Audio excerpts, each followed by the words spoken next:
Welcome to South Omaha Speed. Changing gears in the shop here a little bit. The 65 Fastback that's been up on the lift since last year, since I got the coupe, and we scrambled on that to get that done for Trog.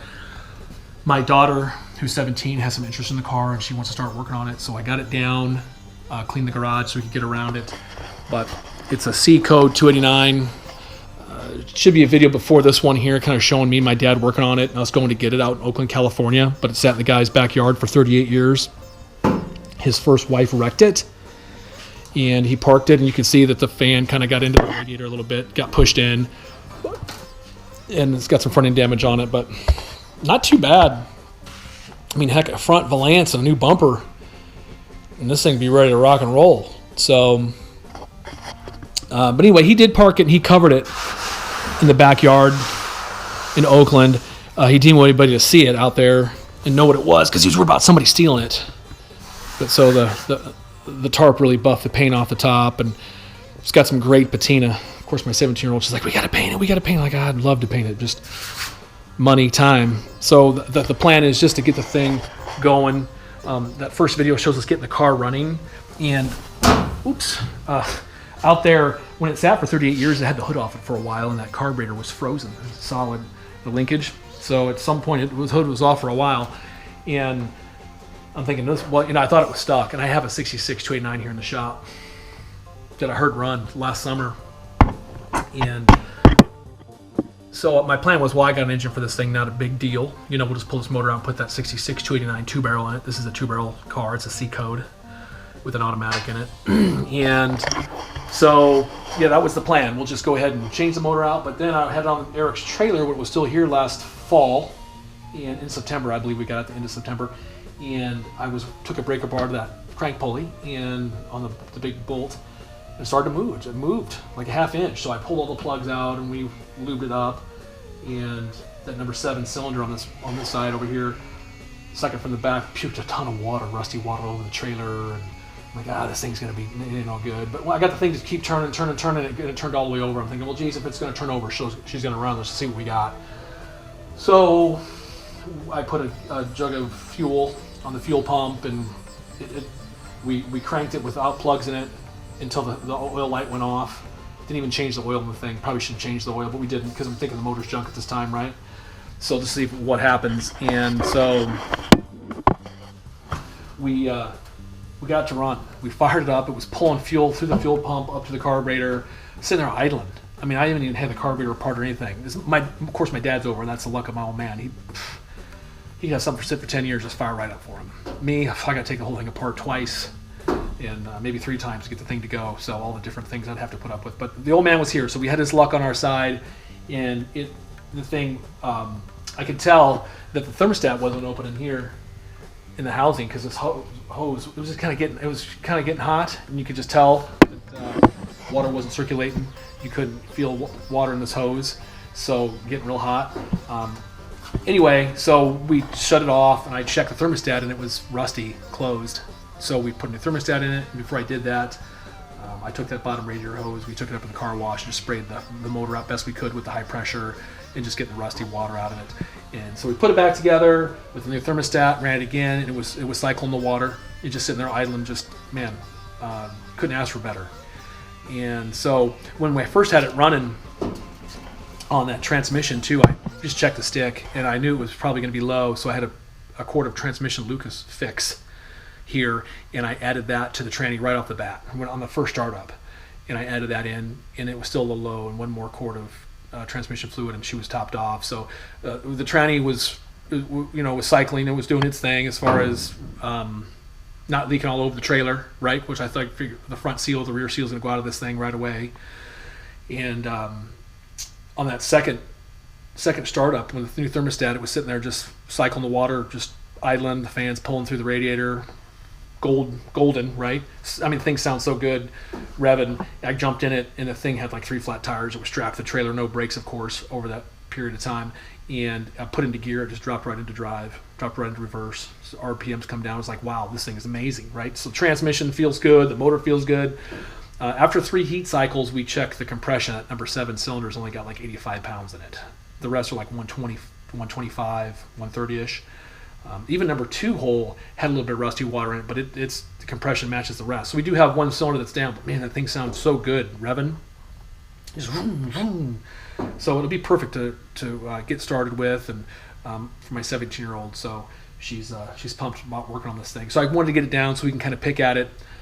The goal is to get it running by spring and driving around. So whatever we got to do to get this thing running, which shouldn't be much, fuel and brakes, it'll be running. There's a rusty floorboard because of the heater core took it out, but I'll take you around, show you the car, and show you all the good, show you all the bad. Okay, so here we are under the hood. It's like I said, it's a 289 C-Code car, so 2-barrel. It does have power steering, and yes, that's the only thing on the car that actually leaks. Surprisingly, after we ran the motor and with the transmission, it doesn't leak a drop of oil or transmission fluid, but power steering fluid. I think those power steering sectors, I'll raise the car so you can see underneath it. I think they worked from the factory, they leaked.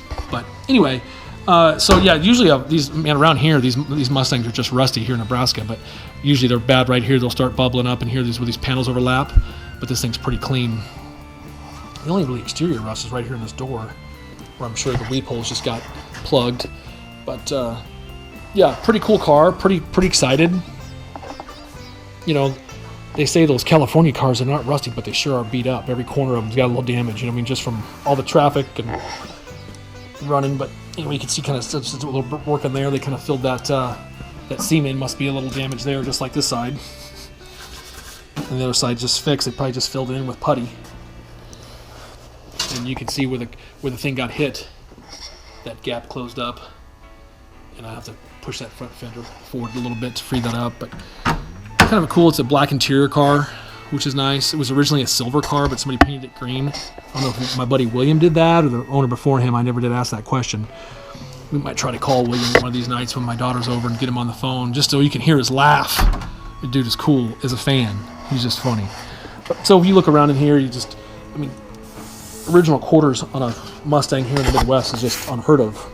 They just all need quarters here, but it's really good shape up in here. There's a little bit of something coming through there, but as far as trunk floor, and I've been up in the trunk looking at taking that tank out. It's probably gonna be our first move, but let me get the lift up here and we'll show you underneath.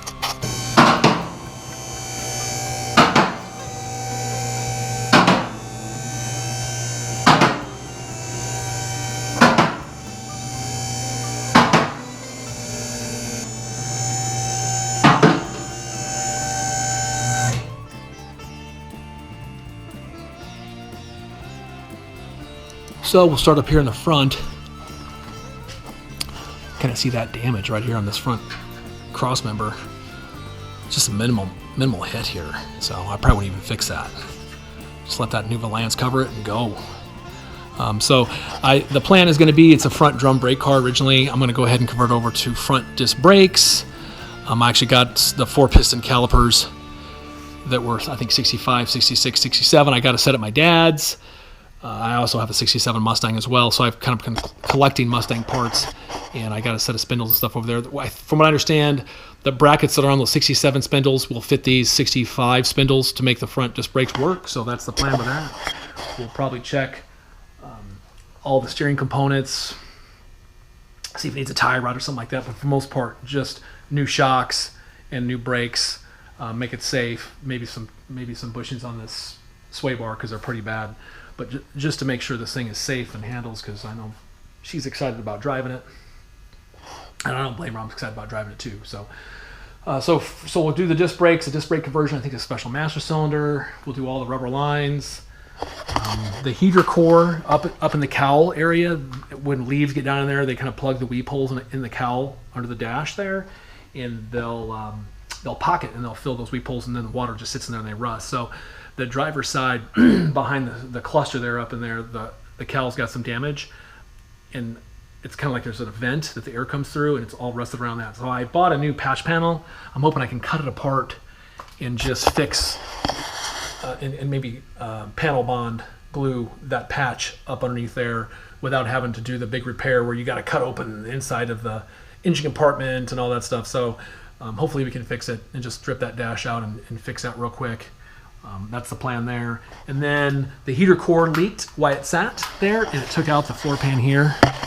So this is the only really rust in the floor, is this here. So I have a new floor pan for that. It's actually right there. And there's a little, so it just looks like in front of the seat well here it needs to be replaced. So that shouldn't be too bad. And there's a couple of spots here in this corner, something going on right here. So, but other than that, things pretty clean. I mean, consider my 67 I got's pretty rusty. It's my first car and it needs a lot of work. But this one here still has the grease marks from the San Jose assembly plant when it came down. So the car gets sold at the San Jose plant. I think at the dealership there in Oakland. The first owner lives in Alameda, California, right there by Oakland. And then my buddy William lives in Piedmont, and he was the second owner. So we're third owner on this thing. So pretty crazy. That it spent probably its whole life within 30 miles of the assembly plant up until last year when we brought it to Nebraska. But it's got the 8-inch rear end in it. It's like a 280 gear ratio in this thing. So yeah, that'll just have to do for now. I mean, the goal would be is maybe a Shelby clone with a hot rod motor and a stick, which I have a top loader 4-speed bought for the car. So eventually we'd like to convert it over to a stick. I mean, a lot of people probably think, oh, you don't want to mess with what it's supposed to be. I'm like, I say hot rod everything is what I say. Especially it's just a C code car, which ain't like it's a K code factory 4-speed or something like that, or a true Shelby. But we might do a Shelby clone and have some fun with it. I do have some Torque Thrust Ds purchased for it already, and we'll put some new tires on it and get some rear shocks on it. And just depending how much time we have come springtime.